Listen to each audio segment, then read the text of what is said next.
साथियों नमस्कार, स्वागत है आप सभी का आपके अपने इस यूट्यूब चैनल विधिटेरिया में। साथियों आज के इस वीडियो में हम लोग बात करेंगे पर्सनल लोन डिफ़ॉल्ट करने पर सबसे ज़्यादा बुरा से बुरा क्या हो सकता है, एक्सट्रीम आपके साथ क्या हो सकता है।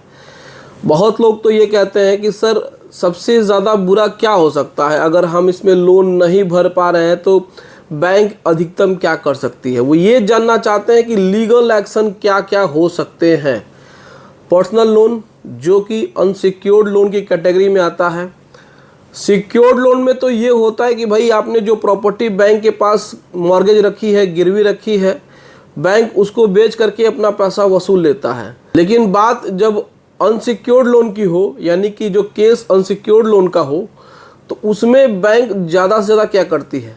तो देखिए, सबसे पहले तो हम आपको बता दें कि अगर आपका अनसिक्योर्ड लोन है और इसमें आपने डिफ़ॉल्ट कर दिया है तो इसमें मैक्सिमम रिस्क बैंक के ऊपर होता है। वो अपनी रिकवरी कैसे करते हैं। आजकल दो ही लीगल एक्शन ट्रेंडिंग में है, यानी कि सबसे ज़्यादा हो रहा है।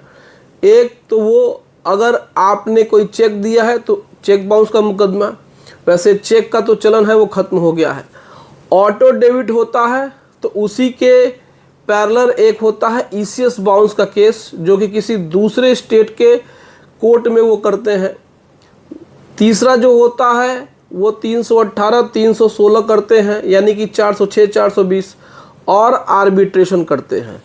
लेकिन अनसिक्योर्ड लोन में आपको हम एक गारंटी के साथ बात कह रहे हैं कि इसमें किसी प्रकार से आपको जेल नहीं होगी।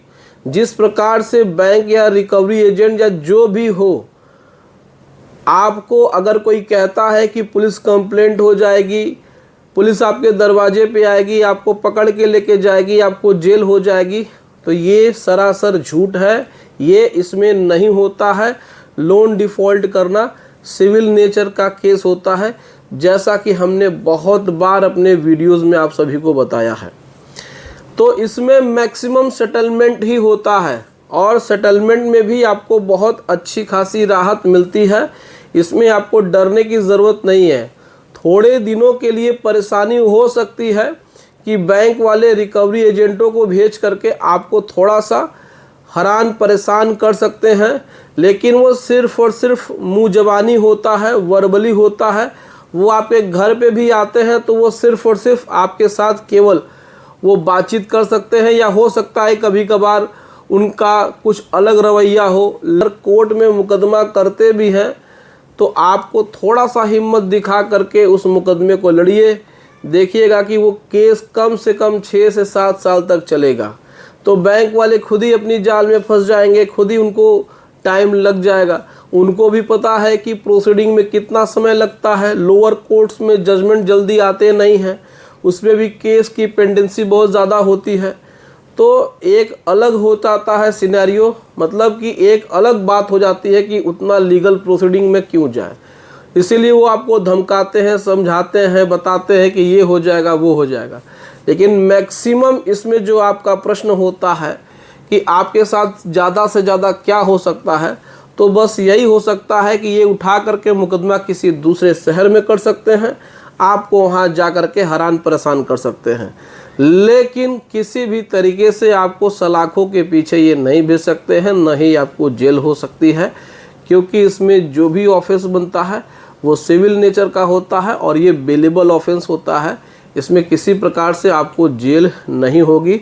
अगर NBW होता भी है तो सेम डेट पे आपको कोर्ट में सरेंडर करके खड़े होकर के उसी कोर्ट में, न तो आपको हथकड़ी लगेगी और न ही किसी प्रकार से आपको कटघरे में खड़ा करना पड़ेगा। वो सीधा सीधा जाएंगे, वहाँ पर आप खुद को सरेंडर करेंगे सेम डेट में, क्योंकि आपकी कोई क्रिमिनल हिस्ट्री रही नहीं है और ये कोई धोखाधड़ी तो है नहीं, फॉल्स केसेस हैं। तो इसमें आपको बेल तुरंत मिल जाएगी, आप घर चले आएंगे, आपको जेल जाने की नौबत नहीं आएगी। तो इस चीज़ को समझिएगा। इसमें सेटलमेंट आसानी से हो जाएगा। सेटलमेंट में भी आपको अच्छी खासी डिस्काउंट मिलेगी। इसमें कोई डरने वाली बात नहीं है और इसमें कुछ बहुत ज़्यादा परेशान होने वाली बात नहीं है। कोई नोटिस वोटिस आती है तो देखिए उसको आप एक सामान्य प्रक्रिया मान के चलिए। भाई अगर बैंक को आपको बात करना है तो वो नोटिस ही देगी। अगर कोर्ट को आपको बुलाना होगा तो नोटिस ही देगी। वो जो नोटिस होती है वो सिंपल होती है, उसमें किसी प्रकार से डरने की ज़रूरत नहीं होती है। जैसा कि आप सभी डर जाते हैं कि आपके खिलाफ मुकदमा हो गया है, अब क्या होगा, एक दिन में जजमेंट नहीं होता है, तो परेशान होने की ज़रूरत नहीं है। तो मैक्सिमम यही हो सकता है, इसके अलावा और कुछ नहीं हो सकता है। जो कुछ भी अगर बैंक वाले या रिकवरी एजेंट वाले या कोई भी आपको इस तरीके की बातें करता है तो फालतू की बातें होती हैं, उन बातों का कोई मतलब नहीं होता है। इसलिए हैरान परेशान नहीं होना चाहिए। तो उम्मीद करते हैं दोस्तों कि ये वीडियो आपको पसंद आया होगा। वीडियो अच्छी लगी हो तो वीडियो को लाइक और चैनल को सब्सक्राइब जरूर करिएगा। दोस्तों, अगर आपको किसी प्रकार से लीगल एडवाइस की ज़रूरत है, लीगल सर्विस की ज़रूरत है, किसी प्रकार से कोई भी नोटिस का रिप्लाई बनवाना हो, किसी प्रकार से लीगल असिस्टेंट की ज़रूरत है, तो व्हाट्सएप नंबर हमारा स्क्रीन पे दिया हुआ है, आप हमसे संपर्क कर सकते हैं और घर बैठे ही आप लीगल एडवाइस, लीगल सर्विस ले सकते हैं। चलिए मिलते हैं नेक्स्ट वीडियो में। Thank you so much. जय हिंद दोस्तों।